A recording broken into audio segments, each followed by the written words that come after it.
Le boulet est un jeu d'ambiance et d'association d'images où les joueurs doivent se débarrasser de leurs cartes en les associant selon une expression ou un thème le plus précis possible pour empêcher les autres d'y associer leurs cartes. Distribuez une carte vote à chaque joueur, puis replacez les autres dans la boîte. Mélangez toutes les autres cartes, puis distribuez-en 8 faces cachées à tous les joueurs. Placez le reste des cartes en une pioche face cachée au centre de la table.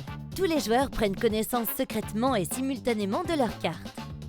Uniquement au début de la partie, le premier joueur qui trouve une association entre deux de ses cartes les pose au centre de la table et annonce à haute voix le thème associant les images. Peu importe l'ordre, les autres peuvent jouer une seule de leurs cartes en lien avec l'association proposée.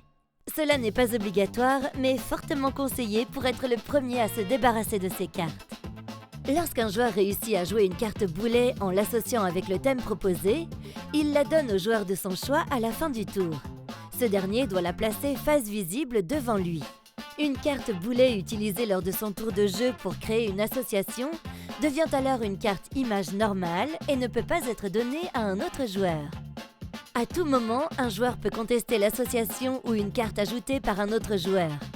L'accusé a le droit de se défendre avant que les autres procèdent au vote.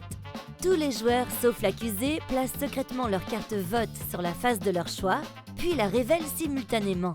Si l'accusé obtient au moins une validation, alors c'est l'accusateur qui pioche une carte en pénalité. Sinon, c'est l'accusé qui pioche et récupère sa ou ses cartes. Le tour de jeu se termine dès que tous les joueurs ont joué ou non une carte en lien avec l'association proposée. On défausse alors les cartes jouées, puis c'est au joueur situé à gauche du premier joueur de commencer un nouveau tour de jeu en associant deux de ses cartes. On continue alors dans le sens horaire. Le premier joueur à se débarrasser de toutes ses cartes remporte la partie. Si un joueur n'a plus qu'une seule carte à son tour de jeu, il gagne directement la partie. Ambiance et mauvaise foi garantie. À vous de jouer!